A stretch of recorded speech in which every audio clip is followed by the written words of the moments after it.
Prajme vám krásne dobré ráno, je 8 hodín a 10 minút. Vítajte pri počúvaní frekvencie 91,4. V rádiu Prešov máme hostí. Ranný spoj Rádia Prešov. Témou dnešného ranného rozhovoru, teda medzi 8 hodinou a 9 hodinou a rannou, bude niečo, čo možno ešte všetci tak dobre nepoznáme. Bude to speed badminton a pri tejto príležitosti vítam troch vzácnych dnešných príjemných mladých ľudí, konkrétne Vlada, Lídiu a Mira. Ahojte, pekné dobré ráno. Ahoj. Čau, dobré ráno. Na začiatok sa spýtam, ako sa vám vstávalo. Mladí ľudia, tí neradi vstávajú ráno. Vy ste výnimkou alebo skôr tým pravidlom? My pre istotu nechodíme spať. Takže tak strašne ťažko sa stávalo. Rozumiem. Mne sa tiež ťažko vstáva, v podstate viac menej. Vstávam každé ráno o 5:00. Kedy ste vstávali vy? O 5:00. Tiež? Pred chvíľou? Takisto o 6:30. Ale vyzeráte celkom perspektívne, snáď z vás bude nejaký ten rozhovor. V úvode by sme mohli objasniť všetkým našim poslucháčom, čo to vlastne je speed badminton, ako to vzniklo, kde sa môžeme možno o tomto športe dozvedieť viac.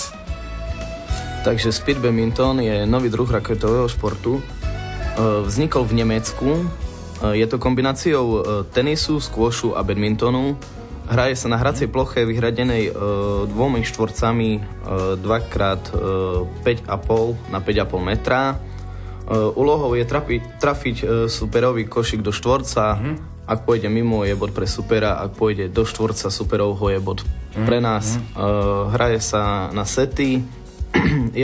Set sa hraje do 16 s tým, že keď je remíza 15-15, tak musí byť o 2, musí byť rozdiel. Zhruba si to snáď viem predstaviť. Tá taká športová hracia plocha vôbec je tu niekde v Prešove, či vôbec nikde nemám šancu a možnosť zahrať si speed badminton? Hracia plocha sa dá urobiť hoci kde. Sú na to vyhradené takzvané pásy alebo easy court, ktoré sú originál robené na 5,5 na 5,5 metra. Dá sa vyhradiť hoci kde. Dĺžka medzi nimi má byť 12,8 metra, alebo sa to dá premeniť na tenisovom ihrisku.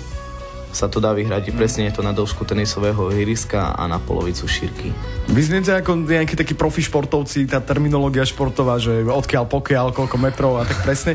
Venujete sa možno aj štúdium športu, alebo zaujímate sa aktívne možno aj o šport?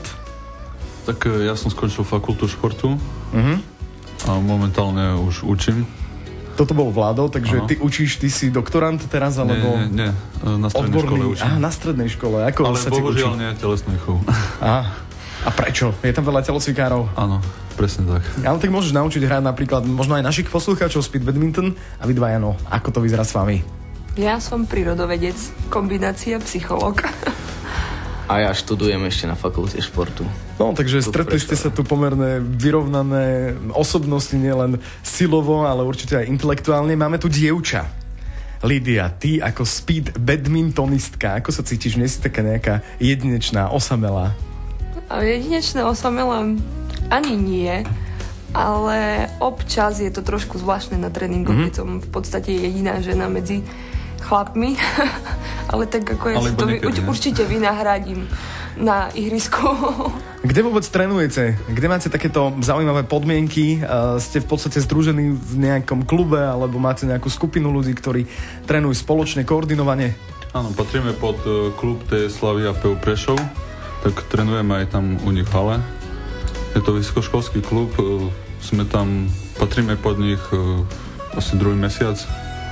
Takže sme nový oddiel a podmienky na trénovanie máme výborné, lebo hala je dosť veľká, až toľko nás nechodí, že by bola preplnená. To sú všetko pomerne novinky. Ešte chceme niečo doplniť? No a ešte chcem dodať, že keď je dobré počasie, v lete teplo, dá sa to hrať všade. Naťahneme si ihrisko niekde na tráve, môžeme to hrať tam, alebo po prípade teraz máme nové multifunkčné zariadenie. Ihrisko.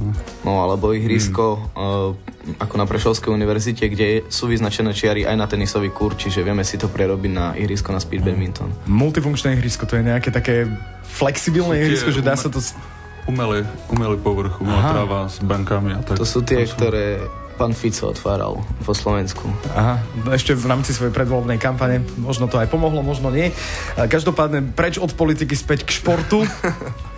Speed badminton znie ako naozaj novinka. Je to niečo, čo má históriu veľmi dlhodobú, len my sme to tu nepoznali, alebo speed badminton je skôr typologicky z takých novších športov. Ako to vidíte vy? Má viac než 50 rokov? Určite nie. Vznikol v roku 2002 v Berlíne, čiže je to nový šport a na Slovensku je tuším... Asi tretí rok.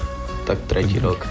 Vlado, Lídia a Miro sú mojimi dnešnými hostiami. Dáme si krátku pauzu, pustíme si pesničku Janku Kiršner Shine a potom sa vrhneme do ďalšej série rozhovorov. Je 8:45, počúvate Rádio Prešov, prajeme vám krásne dobré ráno.